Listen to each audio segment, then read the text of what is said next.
शरीर में कोई कपड़ा नहीं था, पैर दोनों राइट एंगल में मिला गया, एक पाँव बेड के इस तरफ, एक पाँव बेड के इस तरफ मिला गया, चश्मे को कूटा गया जिसकी वजह से आंखों से खून निकल गया, गला दबाकर मारा गया। आज से करीब 12 दिन पहले यानी शनिवार 9 अगस्त 2024 की सुबह कोलकाता से एक ऐसी खबर सामने आती है जो पूरे देश को हिलाकर रख देती है। ये खबर थी एक महिला डॉक्टर की जो कोलकाता के आरजी कर मेडिकल कॉलेज एंड हॉस्पिटल में अपनी ट्रेनिंग कर रही थी। हॉस्पिटल जैसे सुरक्षित माने जाने वाले जगह पर एक महिला डॉक्टर के साथ हुए जघन्य अपराध ने सबको चौंका दिया। इस घटना का खुलासा तब हुआ जब लेडी डॉक्टर के डेथ बॉडी का पोस्टमार्टम किया गया। पोस्टमार्टम के बाद जो रिपोर्ट सामने आई उसने सच में लोगों की रूह तक को हिला दिया, क्योंकि यह मामला सिर्फ एक हत्या का नहीं था बल्कि इससे कहीं ज्यादा खौफनाक केस था।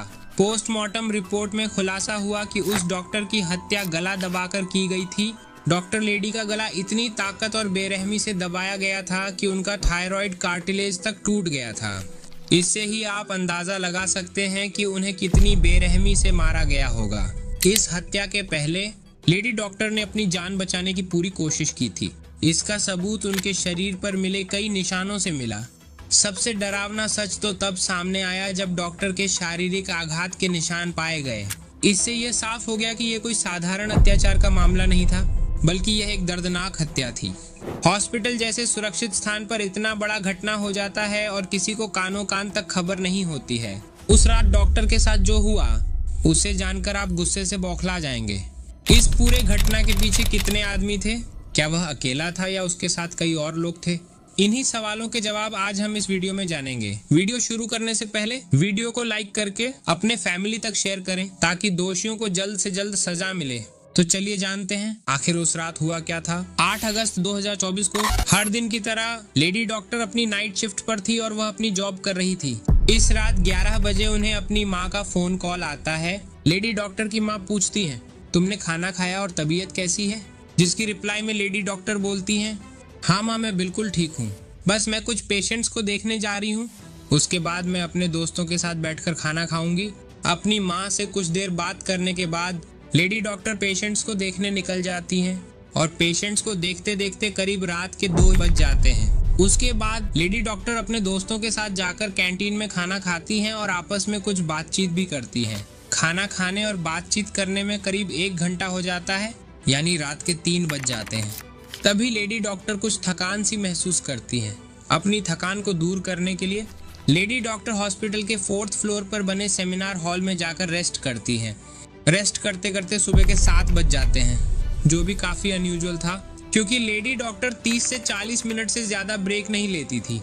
हॉस्पिटल में काम करने वाला एक वर्कर सुबह होने पर हॉस्पिटल में आता है और हर दिन की तरह हॉस्पिटल के सारे रूम को चेक करने लगता है और ऐसे ही चेक करते करते वह 4th फ्लोर के सेमिनार हॉल में पहुंचता है और वह जैसे ही सेमिनार हॉल के बाहर आकर गेट खोलता है तो उसकी आंखों के सामने एक दिल दहला देने वाला नज़ारा होता है।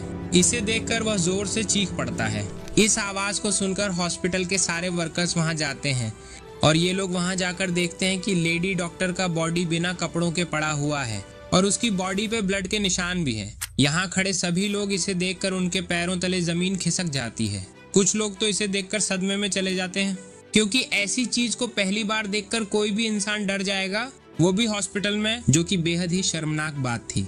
लेकिन कुछ लोग हिम्मत दिखाते हैं और तुरंत स्ट्रेचर लेकर आते हैं और उस पर लेडी डॉक्टर को लेटाकर तुरंत इमरजेंसी रूम की तरफ जाते हैं ताकि लेडी डॉक्टर की कुछ हेल्प हो सके। लेकिन जब वे उसे इमरजेंसी रूम में ले जाते हैं और फिर चेक करते हैं तो उन्हें पता चलता है कि उसकी डेथ हो चुकी है। अस्पताल में कुछ लोग ऐसे थे जो इसे सामान्य अपराध की तरह दिखाना चाहते थे ताकि वे इस अस्पताल का नाम बचा सकें। लेकिन जब पोस्टमार्टम रिपोर्ट आती है तो सारी बात पानी की तरह साफ हो जाती है। यह कोई नॉर्मल अत्याचार का मामला नहीं था क्योंकि लेडी डॉक्टर के साथ जबरदस्ती दुष्कर्म करने की कोशिश की गई थी और जब वे अपनी जान बचाने की कोशिश करने लगीं तो उनका गला दबा दिया गया और फिर उन्हें बहुत ही बेरहमी से पीटा गया। इतने सारे सबूत मिलने के बाद ये सारा केस पुलिस को हैंडओवर कर दिया जाता है। उसके बाद पुलिस इन दरिंदों को ढूंढने में लग जाती है और क्राइम सीन को पूरे अच्छे तरीके से जांच करती है। तो उन्हें वहां पर लेडी डॉक्टर के नेल्स और ब्लड सैंपल्स मिलते हैं और साथ ही एक ब्लूटूथ डिवाइस मिलता है, ये केस बहुत ही जल्दी सॉल्व हो जाता अगर उस फ्लोर पर सीसीटीवी कैमरा लगा होता। लेकिन इस सेमिनार हॉल के आसपास कहीं भी सीसीटीवी कैमरा नहीं लगा हुआ था। लेकिन जिस रास्ते से इस 4th फ्लोर पर जाया जाता था उसके गेट पर एक कैमरा लगा हुआ था। तो पुलिस जल्दी से जाकर सुबह 3 बजे से 8 बजे के बीच का रिकॉर्डिंग चेक करती है कि इस रास्ते से आखिर कितने लोग ऊपर गए हैं और नीचे आए हैं। सीसीटीवी फुटेज की जांच के बाद पुलिस को यह पता चला कि कुल 6 लोग उस फ्लोर पर आए और गए थे। यह जानकारी मिलने के बाद पुलिस ने इन सभी 6 लोगों को एक एक करके पूछताछ के लिए बुलाया। पूछताछ में उनसे पूछा गया कि वे उस समय वहां क्यों मौजूद थे और क्या उन्हें वहां कोई अजीब चीज थी। इस दौरान पुलिस ने उनके फोन का ब्लूटूथ भी ऑन करवाकर चेक किया ताकि यह पता चल सके कि जो ब्लूटूथ मिला था वो कहीं इनमें से किसी का तो नहीं है। पुलिस का यह तरकीब काम आया और संजय रॉय के फोन से कनेक्ट हो गया। संजय रॉय एक सिविल वॉलंटियर के तहत काम करता था और छोटे मोटे कामों में मदद करता था। अब पुलिस को अपना पहला संदिग्ध मिल चुका था, इसलिए उन्होंने संजय रॉय से सख्ती से पूछताछ शुरू कर दी। लेकिन संजय पुलिस के किसी सवाल का जवाब नहीं दे रहा था क्योंकि वह अत्यधिक नशे की हालत में था।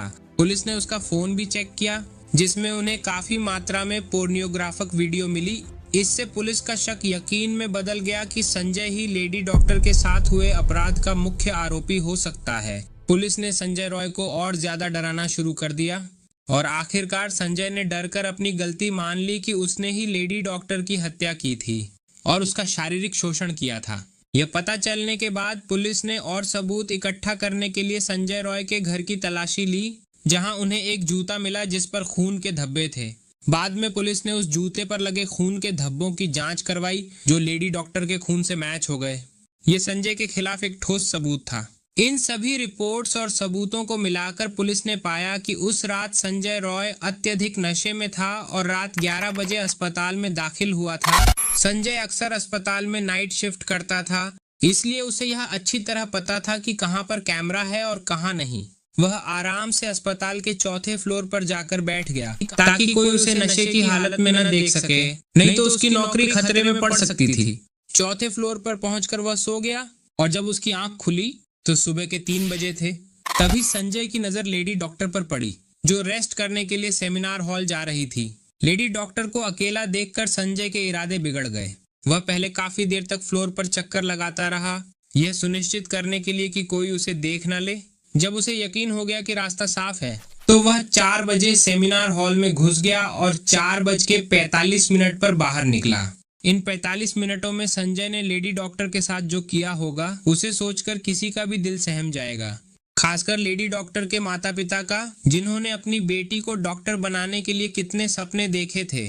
लेडी डॉक्टर अपने माता पिता की इकलौती बेटी थी और उनके लिए ये किसी सदमे से कम नहीं था। ये केस अभी तक खत्म नहीं हुआ है और संजय रॉय को 23 अगस्त तक कस्टडी में रखा जाएगा। इस हत्यारे के साथ क्या होना चाहिए? आप अपनी राय कमेंट में जरूर बताएं और इस केस से जुड़ी जानकारी के लिए चैनल को सब्सक्राइब करें।